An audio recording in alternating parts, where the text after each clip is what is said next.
당뇨병 환자를 만나면 제가 가장 많이 듣는 말은 늘 같습니다. 선생님, 저는 과일은 전부 끊었어요. 한 조각만 먹어도 혈당이 훅 올라가거든요. 한국에서는 특히 많은 사람들이 과일만 보면 두려움을 느끼며 살아갑니다. 어떤 분은 포도 한 송이 작은 거 하나만 먹어도 죄책감을 느낀다고 하고, 어떤 분은 여름에 차가운 수박 한 조각이 그렇게 먹고 싶지만 혈당 생각만 하면 바로 내려놓는다고 합니다. 그런데 이상한 점은 제가 무엇을 먹는지 다시 물어보면 항상 이렇게 대답한다는 겁니다. 저는 단 건 안 먹어요, 선생님. 그냥 배부르려고 흰쌀밥이랑 국수, 떡만 먹어요. 이 말을 듣는 순간 저는 문제가 과일이 아니라 우리가 단 음식이라고 부르는 것에 대해 잘못 이해하고 있다는 걸 알게 됩니다. 사실 전혀 달지 않고 심지어 싱겁기까지 한데도 많은 과일보다 혈당을 훨씬 더 빠르게 올리는 음식들이 있다는 걸 알고 계셨나요? 그리고 반대로 한 입만 베어도 혀에서 바로 설탕이 녹는 것처럼 달콤한 과일인데도 생각보다 혈당을 급하게 올리지 않는 경우도 있습니다. 단맛만 가지고 먹을지 말지를 결정하면 오히려 본인의 혈관을 스스로 상하게 하고 있을 수도 있습니다. 혈당이 오랫동안 높게 유지되면 눈, 신장, 신경 등을 먹여 살리는 작은 혈관들이 조용히 공격받기 시작합니다. 그러다 어느 순간 시력이 떨어지고 다리가 저리고 혈압이 오르고 심장이 두근거리기 시작하는데도 그 이유를 모를 수 있습니다. 오늘 이 이야기를 하는 이유는 당뇨와 함께 살아가는 분들이 조금이라도 걱정을 덜었으면 해서입니다. 끝까지 들으시면 당뇨 환자라고 해서 과일을 전부 끊어야 하는 게 아니라는 걸 알게 될 겁니다. 필요한 건 어떤 과일을, 얼마나, 언제 먹느냐입니다. 그리고 왜 어떤 과일은 아주 달아도 혈당을 많이 올리지 않고 어떤 과일은 별것 아닌 것처럼 보여도 혈당을 훅 올리는지 이해하게 될 것입니다. 또 하나, 가장 오해를 많이 받는 과일 바나나에 대해서도 알게 될 겁니다. 많은 환자분들이 절대 금기라고 말하지만 사실은 올바르게 먹으면 소문만큼 위험하지 않습니다. 본격적인 이야기로 들어가기 전에 이 내용이 여러분과 가족의 건강에 도움이 된다면 구독, 팔로우, 댓글을 남겨주시면 좋겠습니다. 한국에서는 흔히 함께 건강한 공동체를 만들어 가자고 말하곤 하는데 이것도 그렇게 되길 바라는 마음입니다. 과일에 대해 더 깊이 설명하는 영상을 보고 싶다면 댓글에 숫자 1을 남겨주세요. 어떤 주제가 여러분에게 정말 필요한지 저에게 큰 도움이 됩니다. 저는 유호진이고 30년 넘게 진료해온 대학병원 전문의입니다. 정말 많은 당뇨 환자들을 만났고 각기 다른 이야기를 가지고 있었지만 공통점은 설명하기 어려운 두려움을 모두 가지고 있었다는 점입니다. 기억에 남는 환자 한 분이 있습니다. 직장 생활을 오래 해온 50대 남성 박재성 씨였습니다. 그는 아침 공복 혈당이 항상 180mg/dl 이상이었고 단 걸 피하려고 정말 노력하고 있었습니다. 그는 저를 바라보며 말했습니다. 선생님, 저는 과일은 아예 손도 안 대요. 그냥 배 채우려고 밥만 먹는데도 혈당이 이렇게 높아요. 제가 밥 한 그릇 양이 어느 정도세요? 라고 묻자 그는 일반 밥 공기보다 훨씬 큰 원을 손으로 그리며 말했습니다. 그냥 한국 남자들 기준으로 보통 먹는 양이요. 그때 저는 미소 지으며 말했습니다. 박 선생님, 아마 진짜 범인을 잘못 알고 계신 것 같아요. 또 다른 환자인 김은진 씨는 정반대의 경우였습니다. 그녀는 샤인머스켓을 좋아해 작은 송이 하나를 먹고도 걱정하며 혈당을 재곤 했습니다. 어떤 날은 먹고 나서 혈당이 40-50mg/dl씩 오르기도 해서 결국 과일을 냉장고 깊숙이 숨겨버렸습니다. 하지만 자세히 물어보니 그녀는 주로 공복 상태에서 걷고 난 직후에 포도를 먹고 있었습니다. 몸이 에너지를 급하게 필요로 하는 상황이어서 흡수가 너무 빠르게 일어난 것이죠. 반면에 그녀의 주식은 흰쌀밥이 많고 채소와 단백질은 적어 혈당이 늘 요동치는 식단이었습니다. 이 이야기를 드리는 이유는 누구와 비교하라는 게 아니라 대부분의 사람들이 음식을 평가할 때 달다, 안 달다 라는 감각만을 기준으로 삼기 때문입니다. 하지만 단맛은 그 음식에 어떤 종류의 당이 들어있는지를 알려줄 뿐 더 중요한 정보, 그 당이 혈액으로 얼마나 빨리 들어가는지는 말해주지 않습니다. 이 서두에 마지막으로 꼭 기억해 주셨으면 하는 말이 있습니다. 과일은 당뇨 환자의 적이 아닙니다. 하지만 과일을 잘못 이해하면 그것이야말로 위험해질 수 있습니다. 그리고 오늘의 여정을 통해 여러분은 그 차이를 훨씬 명확히 구분할 수 있게 될 것입니다. 준비되셨다면 이제 우리는 음식과 혈당의 과학적 본질 속으로 깊이 들어가 볼 겁니다. 오랫동안 이어져 온 오해들이 풀리는 자리로 말이죠. 제가 30년 동안 진료 현장에서 직접 보아온 이야기들을 들려드릴 테니 여러분과 가족이 매일 조금씩 더 건강해지기를 바랍니다. 박 씨나 김 여사님 같은 이야기를 들은 후 저는 항상 가장 기본적인 설명부터 시작합니다. 우리가 혀로 느끼는 이른바 단맛만으로는 어떤 음식이 혈당을 빠르게 올리는지 판단하기에 전혀 충분하지 않다는 것입니다. 의학이 중요하게 보는 것은 완전히 다른 개념, 하지만 많은 사람들이 잘 모르는 개념입니다. 바로 혈당 지수입니다. 이 이야기를 꺼낼 때마다 많은 환자분들이 마치 처음 들어보는 것처럼 놀란 표정을 짓습니다. 하지만 이것만 제대로 이해하면 과일뿐 아니라 한국 식탁에서 흔히 먹는 여러 음식에 대한 시각이 완전히 달라집니다. 혈당 지수, 즉 GI는 탄수화물을 포함한 음식이 혈당을 얼마나 빠르게 올리는지를 측정하는 기준입니다. 같은 양의 탄수화물을 먹어도 혈액으로 들어가는 속도는 음식에 따라 완전히 다릅니다. 어떤 음식은 30분 만에 혈당을 훅 올리고 어떤 음식은 잔잔한 파도처럼 천천히 자연스럽게 올립니다. 문제는 탄수화물의 구조와 몸이 그것을 소화하는 방식에 있습니다. 흥미로운 점은 우리가 단맛이 난다고 생각하는 음식들이 반드시 혈당을 빨리 올리는 건 아니라는 사실입니다. 반대로 싱겁고 밋밋한 감자가 혈당을 훨씬 높일 때도 있습니다. 70대 중반이었던 이민태 어르신이 기억납니다. 그는 수년간 고구마가 너무 달다고 생각해 늘 피했다고 했습니다. 고구마를 찌면 마치 당이 온몸으로 쏟아져 들어가는 느낌이 든다고 말했습니다. 그런데 아이러니하게도 저녁 식탁에는 항상 감자조림이나 으깬 감자가 있었습니다. 감자는 싱거우니 당연히 안전하다고 믿었기 때문입니다. 제가 감자의 혈당 지수가 고구마보다 더 높다고 설명하자 그는 눈을 크게 뜨고 웃으며 말했습니다. 그럼 저는 평생 오해하고 산 건가요, 선생님? 저는 웃었지만 동시에 많은 사람들이 같은 오해 속에 살고 있다는 사실이 안타깝기도 했습니다. 더 쉽게 이해할 수 있는 예가 바로 흰쌀밥과 과일의 차이입니다. 한국인의 주식인 흰쌀밥은 혈당 지수가 꽤 높습니다. 에너지를 빠르게 제공하지만 그만큼 혈당도 급격히 올라갑니다. 반면 사과, 오렌지, 키위 같은 과일은 맛이 달아도 혈당 지수가 중간 혹은 낮은 편이라 혈당이 천천히 안정적으로 오릅니다. 그렇다면 무엇이 이 차이를 만들까요? 답은 과일 속 당의 종류에 있습니다. 자연스러운 과일 속에는 두 가지 주요 당이 있습니다. 바로 포도당 글루커과 과당 fructose입니다. 포도당은 속도 선수라서 혈액으로 바로 들어갑니다. 반면 과당은 간을 거쳐야 하므로 혈당에 영향을 주는 속도가 훨씬 느립니다. 그래서 사과, 배, 딸기처럼 과당이 많은 과일은 매우 달아도 많은 사람들이 생각하는 것만큼 혈당을 빠르게 올리지 않습니다. 때문에 환자분들이 종종 묻습니다. 그럼 과당이 더 느리게 흡수된다면 단 과일이 더 안전한 건가요? 저는 이렇게 답합니다. 혈당 상승 속도 면에서는 더 안전하지만 그렇다고 무한정 먹어도 된다는 뜻은 아니라고요.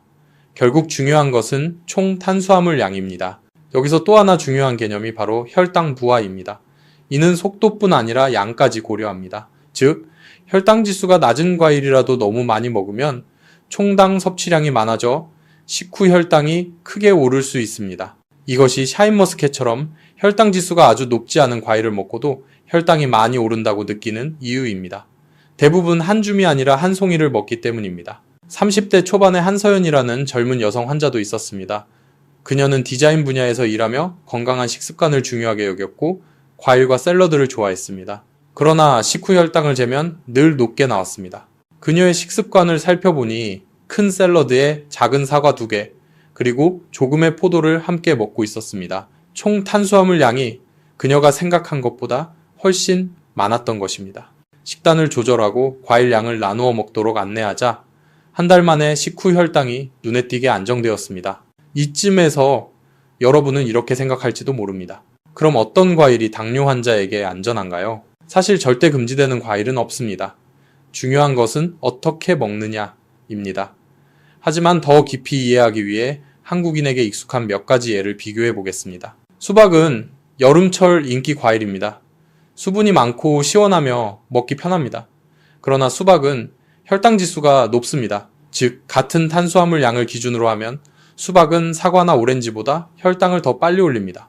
그렇다고 당뇨 환자가 수박을 아예 먹으면 안 된다는 뜻은 아닙니다. 단 소량만 먹고 공복에 먹지 않으며 단백질이나 지방이 조금이라도 있는 식사와 함께 먹어 흡수 속도를 늦추는 것이 좋습니다. 반면 포도, 특히 샤인머스켓은 매우 달기 때문에 더 위험하다고 느끼는 경우가 많습니다.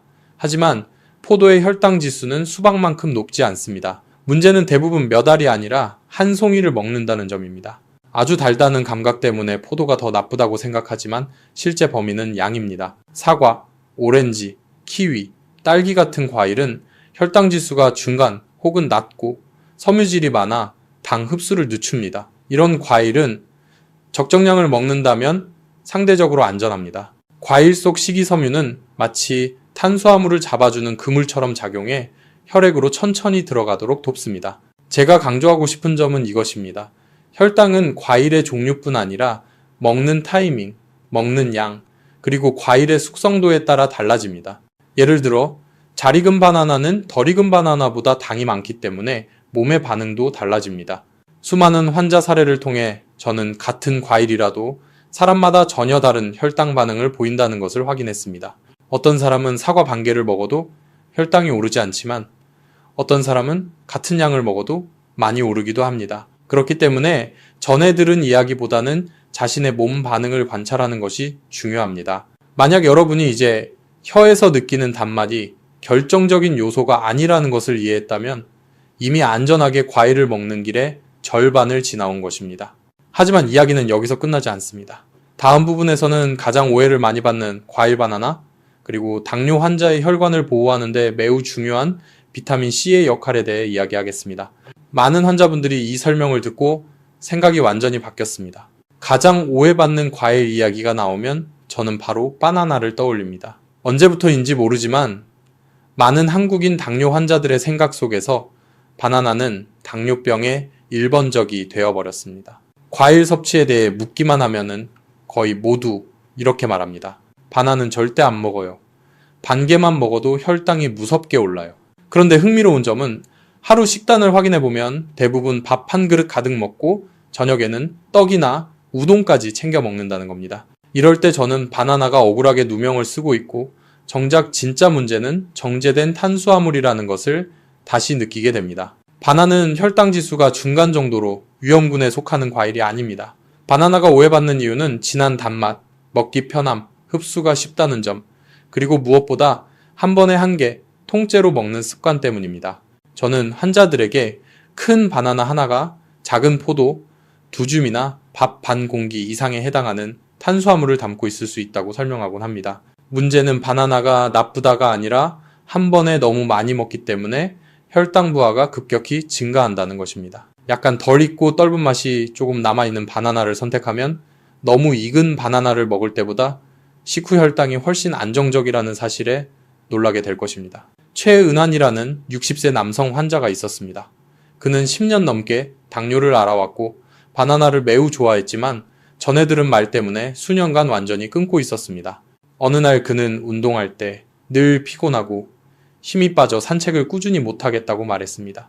제가 운동 전에 간단히 무엇을 먹는지 물었더니 그는 고개를 저으며 말했습니다. 바나나는 너무 무서워요, 선생님. 인터넷에서 당뇨는 바나나 먹으면 안 된다고 봤어요. 저는 약간 덜 익은 바나나 반 개를 운동 전에 먹어보고 다음날 혈당을 체크해보라고 권했습니다. 6날 뒤 그는 다시 병원에 와서 혈당이 과하게 오르지 않았고 오히려 더 또렷하고 오래 걸을 수 있었다고 말했습니다. 아마 저는 몇 년 동안 엉뚱한 걸 피하고 있었던 것 같아요. 저는 조용히 웃으며 말했습니다. 정확히 아는 것이 가장 중요합니다. 바나나는 또한 칼륨이 매우 풍부한데 이는 당뇨 환자들에게 특히 중요한 미네랄입니다. 이들은 고혈압과 심혈관 질환에 취약하기 때문입니다. 어떤 면에서는 하루 반 개의 바나나가 나트륨이 많은 전통 음식들보다 더 도움이 되기도 합니다. 단지 적정량을 지키고 혈당 지수를 올바르게 이해하기만 하면 바나나는 결코 두려운 음식이 아닙니다. 하지만 제가 말하고 싶은 핵심은 사람들이 바나나를 더 먹어야 한다는 것이 아니라 모든 과일에는 장점과 위험이 공존하며 우리는 그 균형을 잡아야 한다는 것입니다. 환자들이 본질을 이해하면 더 자유롭게 두려움 없이 식사를 할 수 있고 건강한 습관을 유지하기 쉬워집니다. 바나나 이야기를 통해 저는 또 하나 당뇨 관리에서 매우 중요한 요소인 비타민 C를 말하고자 합니다. 많은 사람들은 비타민 C가 면역력을 높이고 감기 예방에 좋다는 정도로만 알고 있지만 혈관을 보호하는 데 큰 역할을 한다는 사실은 잘 모릅니다. 당뇨병은 본질적으로 혈관의 병으로 높은 혈당이 오래 지속되면서 혈관 내막 혈관 안쪽을 덮고 있는 세포층을 손상시킵니다. 내막이 손상되면 혈관은 더 단단해지고 쉽게 플라크가 쌓여 심근경색, 뇌졸중, 심부전 위험이 증가합니다. 비타민 C는 항산화제로 작용해 혈관 세포를 공격하는 유해 분자들을 중화합니다. 아주 얇지만 중요한 보호막처럼 손상 속도를 늦춰줍니다. 물론 비타민 C가 약을 대체할 수는 없지만 혈당 조절을 돕고 혈관 건강을 서서히 개선하는데 분명히 기여할 수 있습니다. 제가 잊지 못하는 환자 중 한 명은 65세의 한미경 씨였습니다. 그녀는 15년 넘게 당뇨를 앓고 있었고 고혈압과 고지혈증도 함께 가지고 있었습니다. 제가 비타민 C를 복용하는지 묻자 그녀는 비타민 C는 달아서 당뇨 환자는 먹으면 안 된다고 들었다며 두려워했습니다. 저는 비타민 C가 혈당을 올리지 않으며 오히려 올바르게 사용하면 혈관에 도움이 된다고 설명했습니다.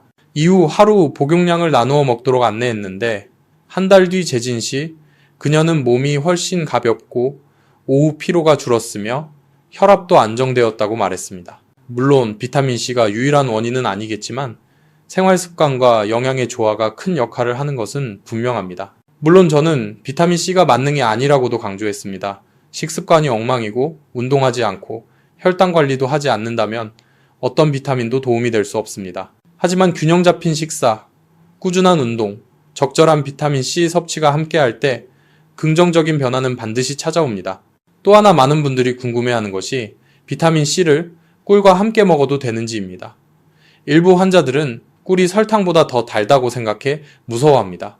사실 꿀은 맛은 강하게 달지만 주성분은 과당으로 혈당을 천천히 올립니다.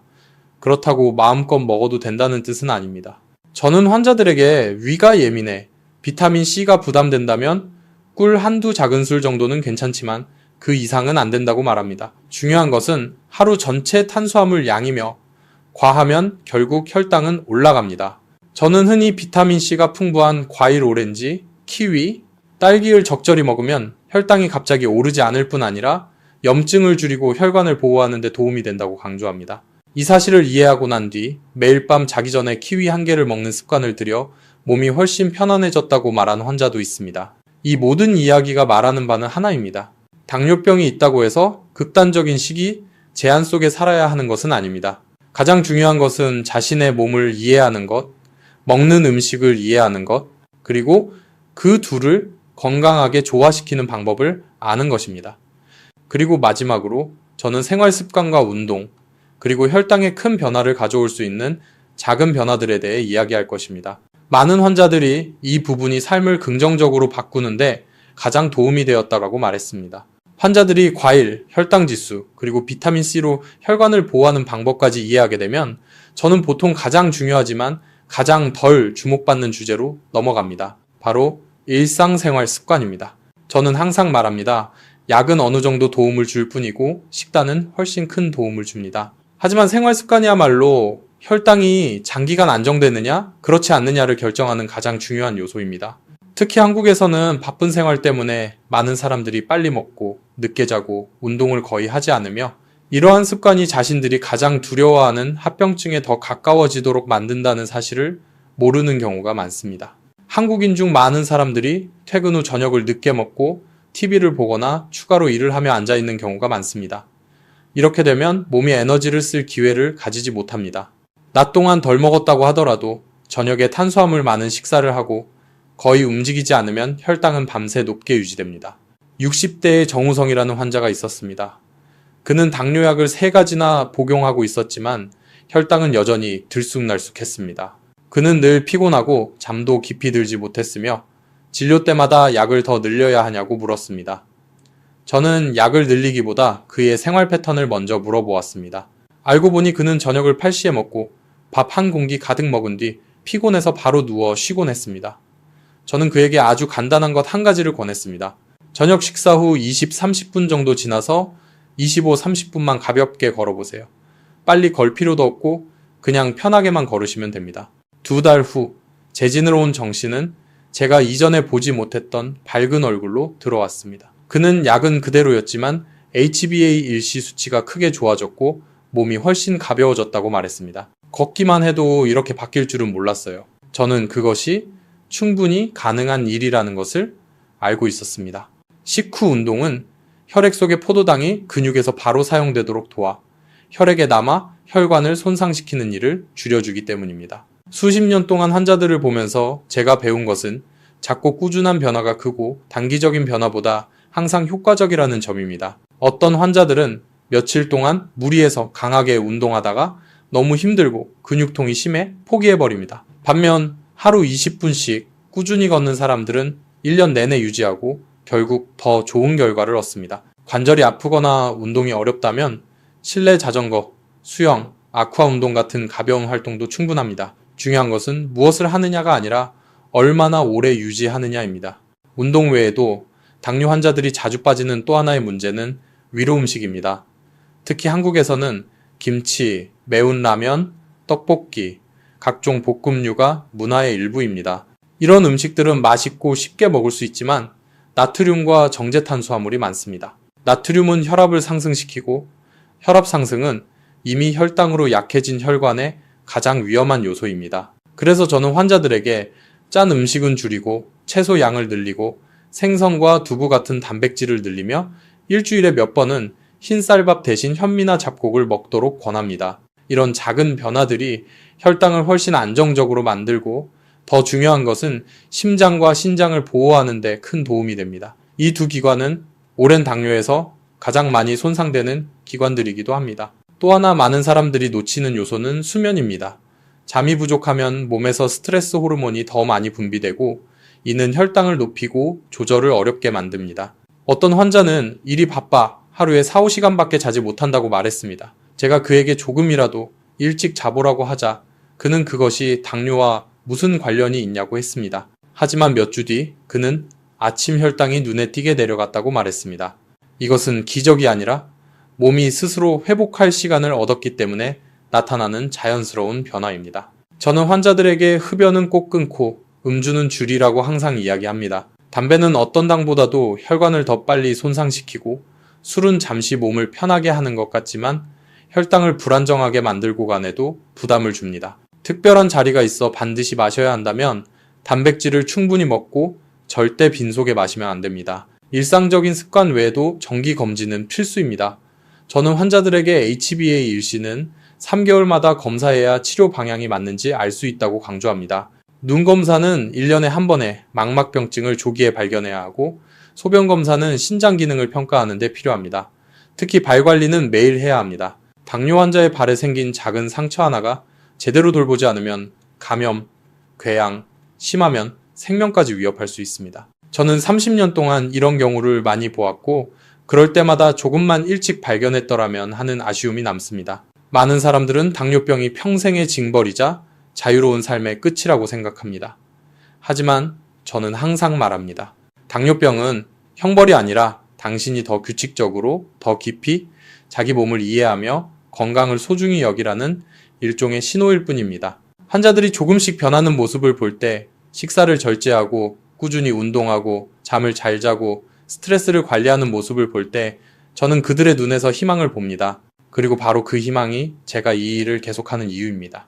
여기까지 들어주신 여러분께 진심으로 감사드립니다.